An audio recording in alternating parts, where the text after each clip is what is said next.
Having escaped the kingdom, the boy and his clockwork companion now wander the wastes alone. With men in pursuit, they take refuge in a nearby roadside town. It is a larger town, one where they can easily vanish into a crowd. After a bit, they enter a saloon and pause to catch their breaths. The townsfolk are all smiles and welcome them most heartily. If only I could create a country as peaceful as this, thinks the boy. He thinks back on those ravaged by war in his home country as he reaches across the tavern table for his dinner. Suddenly, his companion's hand flies out. He snatches the food from his fingers and takes a bite. "This food is drugged," he hums.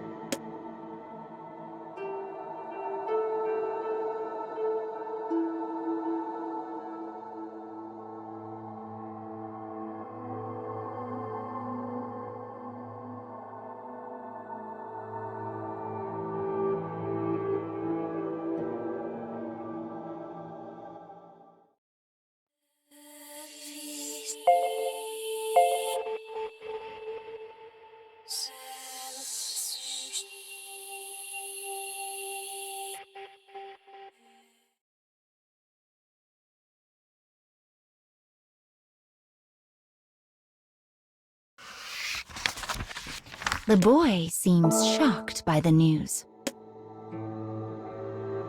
As he stands and pushes back from the table, the tavern keep approaches. "Hey now," he cries. "What's the big deal here? That drug's perfectly legal in these parts." The boy knows the drug well.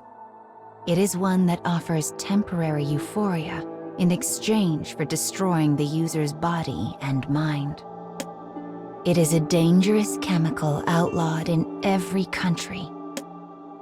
When the boy asks the tavern keep if he is aware of this, he snarls and makes a motion to the rest of the bar.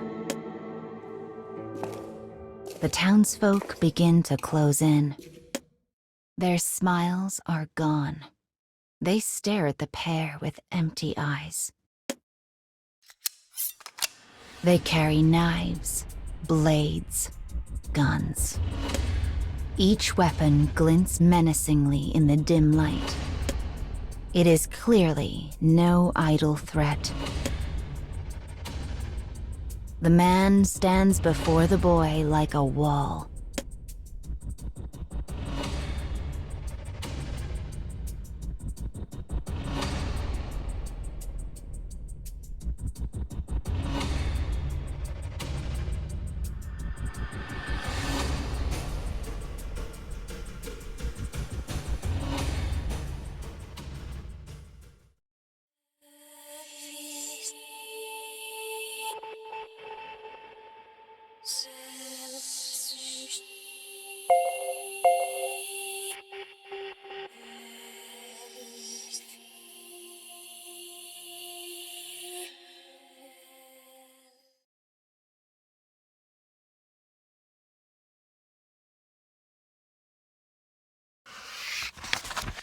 The townsfolk press the circle tighter.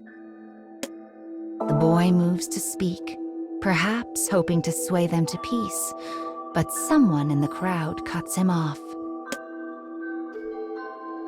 "This town was put to the torch during the war," he growls. "Yet we managed to rise from the ashes and rebuild by selling that drug to anyone who wanted it. But now we've run out of willing customers, so we have to introduce our honored guests to it instead. Still, A fancy boy like you would know nothing of. Suddenly, as if linked, the crowd realizes that the boy standing before them is none other than the escaped prince, and frenzied voices begin to ring out. His people burned our town. Crush the oppressor. Make him pay. The boy objects as loudly as his voice will let him, but the townsfolk are beyond hearing. A moment later, his companion draws his revolver. "No!" screams the boy. "Don't kill them!" With this order received, the man holsters his weapon and begins subduing the townsfolk a different way.